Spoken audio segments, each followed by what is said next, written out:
बहुत जल्द आ रही है ओनली न्यूज ग्रुप की news magazine the news ocean, जहां आपको मिलेगी हर खबर सच की तह तक। नमस्कार विद्यार्थियों, ओनली यूपीएससी पर आपका स्वागत है। ये ज्योग्राफी की अगली क्लास है। क्लास शुरू करूं उससे पहले दो महत्वपूर्ण जानकारी आपके लिए।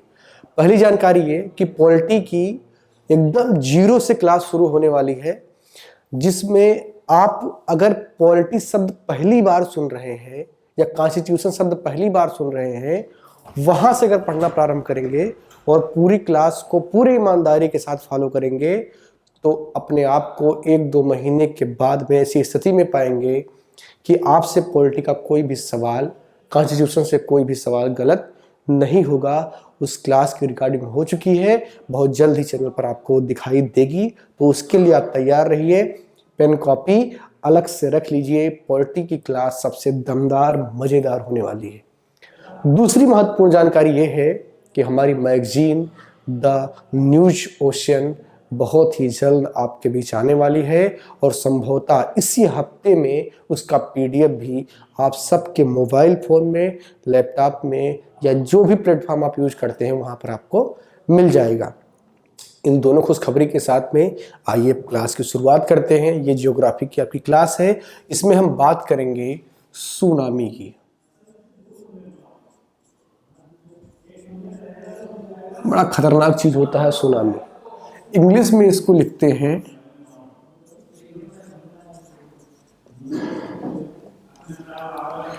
ठीक है। सुनामी जो है वो जापानी भाषा का शब्द है, जापानी भाषा का शब्द है। तो जब धरातल पर भूकंप आता है या धरातल पर कोई उल्का पिंड टकराता है या कोई अन्य विक्षोभ भूस्खलन होता है तो धरातल पर उसके झटके महसूस होते हैं, या बिल्डिंगें गिरती हैं, बड़ी बड़ी इमारतें ढह जाती हैं, ठीक है, या ट्रेंच का निर्माण हो जाता है, भूमि फट जाती है, ये सारी घटनाएं होती हैं। जब यही काम सागर के भीतर होता है, जब सागर के भीतर ये काम होता है तब सुनामी उत्पन्न होती है। क्या उत्पन्न होती है? सुनामी। सुनामी कैसे उत्पन्न होती है? सागर के बीच में जब विक्षोभ उत्पन्न होता है। क्या उत्पन्न होता है? विक्षोभ जब उत्पन्न होता है तो विक्षोभ उत्पन्न होने के कारण दीर्घ तरंग दैर्ध्य की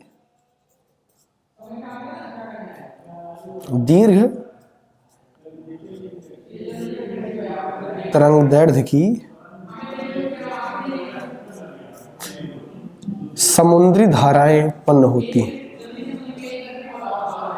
दैर्ध्य होता है समुद्री धाराएं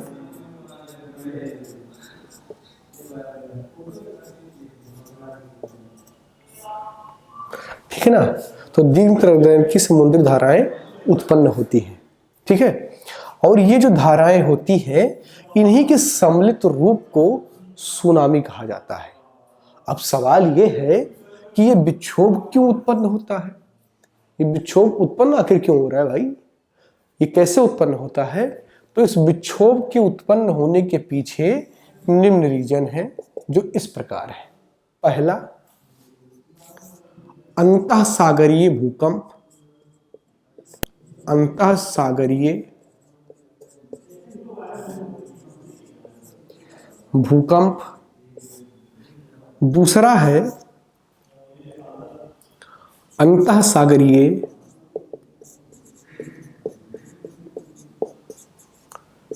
भूस्खलन।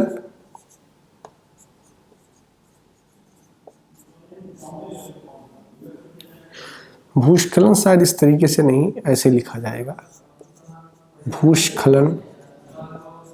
आधा सा होगा, खा संपूर्ण होगा। अंतःसागरीय भूस्खलन,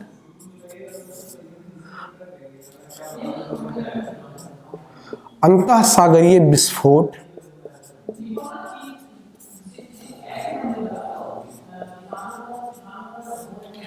अंतःसागरीय विस्फोट,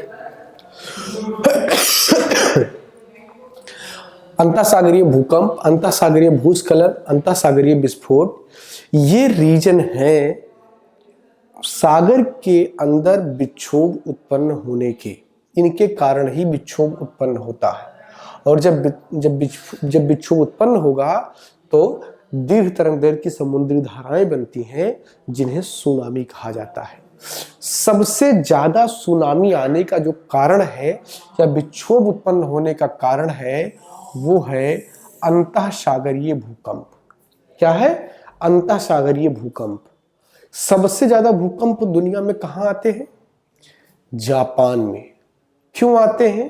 क्योंकि जापान जिस बेल्ट में आता है, जिस परिप्रशांत पेटी में आता है, सबसे ज्यादा भूकंप उसी में आते हैं। इसीलिए जापान सबसे ज्यादा भूकंप से प्रभावित देश है। ठीक है ना। अब थोड़ा सा सुनामी पर और बात कर लेते हैं कि ये किस प्रकार अपना रुख बदलता है, कैसे उत्पन्न होता है, इसकी गति क्या होती है और ये किस प्रकार विनाशक हो जाता है। ये सारी चीज समझेंगे। ये तो इसकी टेक्निकल बात थी। अब व्यवहारिक पक्ष इसका समझते हैं। जब कभी भूकंप को सुनामी को आना होता है तो इसे मान लीजिए ये आपका समंदर है। ये आपका क्या है? समंदर है। ये है आपका समंदर। तो जब सुनामी आनी होती है तो उसके कुछ समय पूर्व ही समुद्र जो है वो अपने जो ये इनका तट है, इन तटों से पीछे हटने लगता है। वो क्या होता है? पीछे हटने लगता है।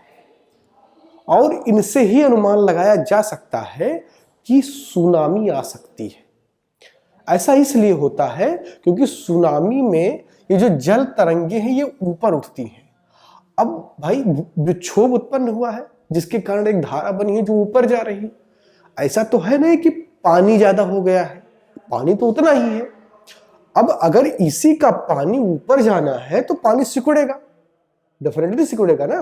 तो इसीलिए इस तट से समुद्र जो है वो पीछे जाना क्या होता है? शुरू हो जाता है। कई बार आप एक मूवी हॉलीवुड की शायद इस पर बनी भी है, उसको आप देखेंगे तो कुछ वैज्ञानिक अनुमान लगाते हैं कि समुद्र के जो तटीय इलाके वहां पर धीरे धीरे समुद्र पीछे जा रहा है और एक चेतावनी भी जारी करते हैं, लेकिन वहां की सरकार उस बात को नहीं मानती है, उसको हल्के में लेती है और एक भीषण सुनामी आती है। कोई हॉलीवुड की मूवी मुझे याद नहीं आ रहा है, मैंने बहुत दिन पहले उसको देखा था। तो सुनामी की केस में यही होता है कि तट से समुद्र जो है दूर जाना शुरू कर देता है। और इसकी वजह यही है क्योंकि उस पानी को तरंगों के रूप में ऊपर उठना होता है। जब सुनामी आती है और सागर के जिस बिंदु पर तो ये उत्पन्न होता है विक्षोभ, वहां जैसा कि मैंने बताया कि सबसे ज्यादा किसके कारण होता है? भूकंप के कारण। और भूकंप के कारण तब होगा जब 6.5 इससे ज्यादा की तीव्रता का भूकंप आएगा, तभी सुनामी उत्पन्न हो सकती है। इससे कम पर सुनामी उत्पन्न नहीं होती है। जिस बिंदु पर सागर के सुनामी उत्पन्न होती है वहां पर उसकी ऊंचाई जो है वो मात्र 1 मीटर होती है। क्या होती है? 1 मीटर होती है। लंबाई जो है वो 500 से 700 किलोमीटर के आसपास होती है। वेग जो है वो 500 से 600 किलोमीटर पर आवर होता है। यानी कि जिस जगह पर उत्पन्न होती है उसकी ऊंचाई कम होती है, लंबाई बहुत विस्तृत होता है, बहुत बड़े भाग में वो फैली हुई होती है और वेग जो है उसका बहुत ज्यादा होता है। जैसे आप देख रहे हैं 500-600 किलोमीटर पर आवर होता है। लेकिन जैसे जैसे ये सुनामी, एक चित्र बना करके आप समझ सकते हैं, ये इस तरीके से जैसे जैसे ये सुनामी तट की ओर आगे बढ़ती है, मान लीजिए यहाँ पर इतनी ऊंची है तो ये धीरे धीरे करके बढ़ती हुई चली जाती है। ये इस प्रकार ये बढ़ती हुई चली जाएगी और जैसे जैसे ये धरातल की ओर बढ़ती है इसकी ऊंचाई बढ़ती हुई क्या होती है? चली जाती है। और वेग इसका जो है वो कम होता हुआ चला जाता है। इसका वेग जो है जैसे जैसे धरातल के निकट जाएगी इसका वेग कम होगा, इसका जो लंबाई है वो भी कम होगा, लेकिन इसका ऊंचाई बढ़ता हुआ चला जाता है। इसीलिए बहुत ही विनाशकारी हो जाता है। तट से टकराने के बाद में इसकी ऊंचाई बहुत ज्यादा बढ़ जाती है और 2-2, 3-3, 4-4 मंजिले के मकान इसमें जलाशय हो जाते हैं, इस पानी में डूब जाते हैं और नष्ट हो जाते हैं। तो इस प्रकार से सुनामी कितनी खतरनाक हो सकती है इसकी कल्पना आप कर सकते हैं। कहो तो एक प्रक्रिया के तहत जो उसमें खुद है कि उसका वेग कम हो जाता है, नहीं तो उसका जो है प्रभाव बहुत व्यापक क्षेत्र पर हो। हालांकि इसका प्रभाव बहुत व्यापक क्षेत्र पर होता है। जापान टेक्नोलॉजी में बहुत विकसित देश है और वो अपनी संपूर्ण टेक्नोलॉजी को उस पर झोंक देता है, उसके बाद भी उसको पता नहीं कितने डॉलर का नुकसान हो जाता है, मतलब जिसका अनुमान लगाना भी मुश्किल होता है। बहुत सारा नुकसान हो जाता है और बार बार अब जापान अपने आप को फिर से मैनेज करता है, फिर उठ खड़ा होता है। लेकिन कल्पना कीजिए कि अन्य देश जिनकी टेक्नोलॉजी उतनी अच्छी नहीं है, भारत में एक बार सुनामी आई थी जिसका परिणाम मुंबई के आसपास वाले तट पर आई थी, बहुत भयानक परिणाम उसका हुआ था, बहुत जनधन की हानि हुई थी। तो इसमें खतरा बहुत ज़्यादा होता है और ये एक आपदा के रूप में भी देखी जाती है। तो ये है सुनामी। सबसे ज़्यादा सुनामी किस में आता है? प्रशांत महासागर में। अगर कोई आपसे सवाल पूछे तो प्रशांत महासागर में सबसे ज़्यादा सुनामी कहाँ आएगा? प्रशांत महासागर में। और प्रशांत महासागर का क्षेत्र ही जापान का क्षेत्र पड़ जाता है, इसी कारण से जापान में भी सुनामी सबसे ज़्यादा आते हैं। तो ये है आपका सुनामी, जिसको आपने इस क्लास में पढ़ा। छोटा सा टॉपिक था इसलिए मैंने इसको इसमें पढ़ा दिया। अगले टॉपिक में किसी अन्य मुद्दे पर बात करेंगे जो आपकी परीक्षा के लिहाज से महत्वपूर्ण होंगे। हाँ, पॉलिटी का क्लास आप जरूर देखिएगा, एकदम तैयार हो जाइए कि आ रहा है सबसे बेहतरीन तरीके से, और वो भी फ्री में, यानी कि फ्री ऑफ कास्ट, कोई फीस नहीं देना है। पूरा सिलेबस, एक एक अनुच्छेद, एक एक घटनाक्रम, सुप्रीम कोर्ट के केस, सबकी विस्तृत चर्चा आप उसमें पाएंगे। बहुत महत्वपूर्ण होने वाला है। चलिए मिलते हैं अगली क्लास में, बात करेंगे कुछ अन्य मुद्दों की। तब तक के लिए अपना ख्याल रखिए। क्लास को लाइक कीजिए, शेयर कीजिए, अपनी राय कमेंट बॉक्स में रखिए। कोई चीज़ समझ में ना आया हो, कोई सवाल पूछना हो, उसको भी लिखिए। Thank you.